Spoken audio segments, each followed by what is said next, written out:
Coffee. Time check, 4:06 p.m. At umpisa na naman ang aming paglalakbay patungo sa dagat. At andyan na naman si Happy, unti-unting lumalapit. At magpapaawa na naman, nagbabakas haling isama. Oops, nasa likod ka lang ha, ba't nasa harapan ka na? Bawal kang sumama kaya may iwan ka pa rin. At start na naman ng aming pag-arangkada sa kalsada. Parating na pala agad kami sa aming bayan. I love Ando.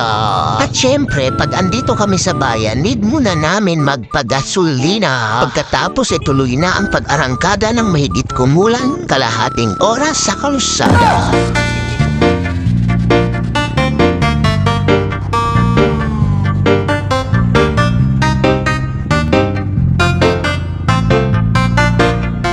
Tsada, nakarating na kami sa dagat na wala pang tubig. At ang tagal ng low tide ngayon. At ang garahe ni Shukohoy ay tuyong-tuyo pa rin. Mukhang mahihirapan siyang mailabas nito ang aming yate. O di kaya madilim na bago kami makaalis nito at time check.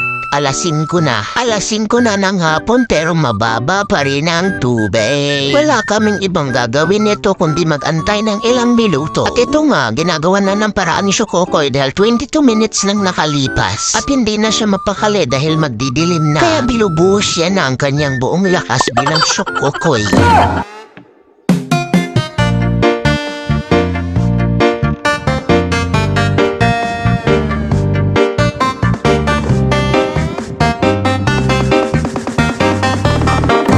Buti na lang may napadaan na kakilala ni Shukohoy at nag-alok upang tulungan siya. Kaya unti-unti na rin nahila ang bangka sa may tubig. Kasi kung mag-antay pa kami ng siyem-siyem sa pagtaas ng tubig, Diyos ko po, Pineapple Bayan, naabutan kami ng dilim.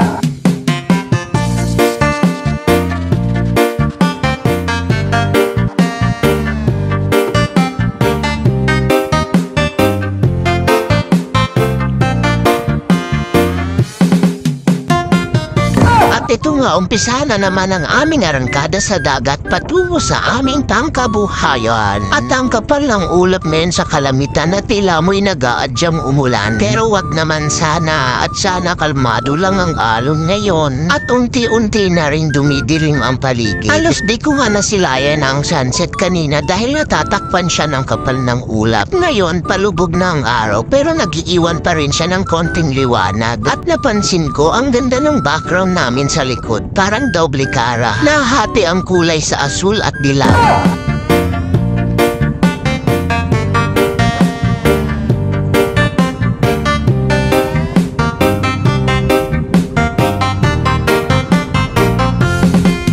At napansin ko habang papadilim ang paligid, unti-unti nang nagiging orange ang naiwang liwanag ng araw. Ganda lang niyang pagmasdan kahit ang kapal ng ulap. At tuloy lang ang arangkada dahil malapit na rin kami sa aming bakla.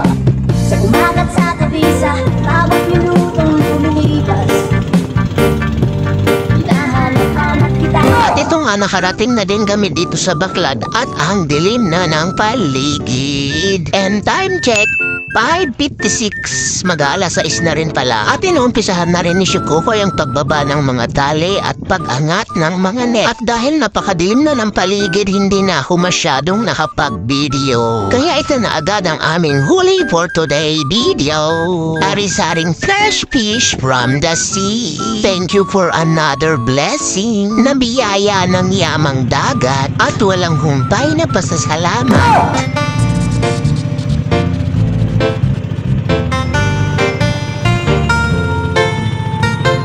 And then time check, 6:40. Pabalik na kami sa daungan para makabenta na at nang makauwi na. Thank you for watching.